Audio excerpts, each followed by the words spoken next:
الكريم، أما بعد. رئيس الحفل المعظم وأساتذة الكرام وزملائي، أريد أن أخطب أمامكم حول الموضوع: أين نحن اليوم من القيم الدينية؟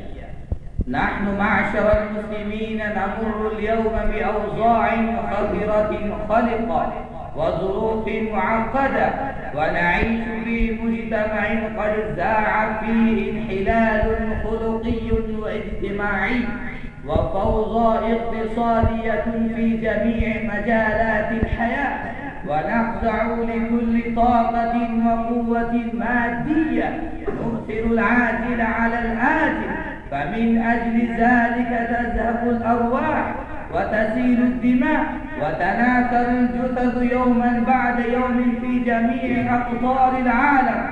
هذه الأوضاع إنما هي أوضاع عمت فيها أنواع من الشر والرذيلة، وظهر رجال سوء يقومون بالقتل والدمار وبث الخوف والذعر والظلم والطغيان ومعصية الله ومعصية الرسول صلى الله عليه وسلم، وانتمست جميع معالم الخير والبركة والكرامة والرحمة، فلا نجد من يفتخر ويعتز بالخير والصلاح والبر والتقوى والعدل والأخوة والمحبة الصادقة لله ولرسوله.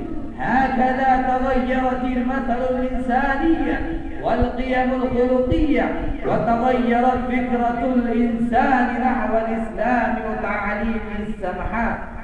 أيها الحفل الكريم، أليس يتطلب الإسلام منا كوصف الدعاة أن ننقذ العالم من العداوة والبغضاء وندعوهم إلى اختيار الأخلاق الفاضلة والصفات الحميدة؟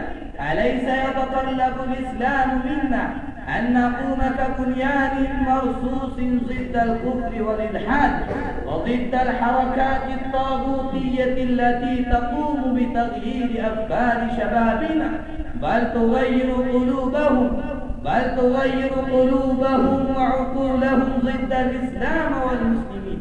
وكيف لا يكون ذلك وأننا أصبحنا عبيدا وخدما للأفكار الإلحادية والثقافات الأجنبية، وكنا سادة وملوكا نعيش في أوج الخير والكرامة والعز والشرف في القرون الأولى، ولكن أصبحنا في الحضيض من الأسفل من الانحطاط وتأخر في عصرنا هذا. ولكن ما هو الشيء الذي أفضى بنا إلى هذا الوضع الخطير؟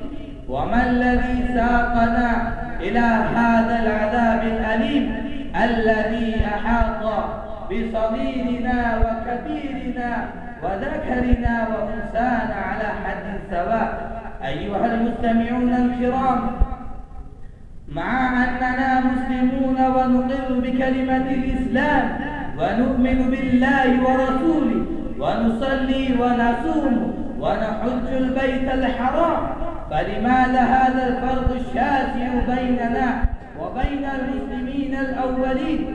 لو فكرنا في ذلك لوجدنا موضع الداء في مجتمعنا، وهو أننا تخلفنا عن مسايرتنا للزمن، وأننا خضعنا أمام الطاقات المادية وتركنا تعاليم الكتاب والسنة التي كانت سلاح عزنا وسيادتنا. موقف المسلم القوي الصادق ونظروا إليها بتلك النظرة المؤمنة الخالصة التي نظر إليها سيدنا سعد بن أبي وقاص قائد جيوش فارس، إنه اعتبر هذه الدنيا وجور الأديان وعبادة المادة. إذا فعلوا ذلك ونمكن لهم في الأرض سمما ولا تهنوا ولا تحزنوا وأنتم الأعلون إن كنتم مؤمنين. وآخر دعوانا أن الحمد لله رب العالمين.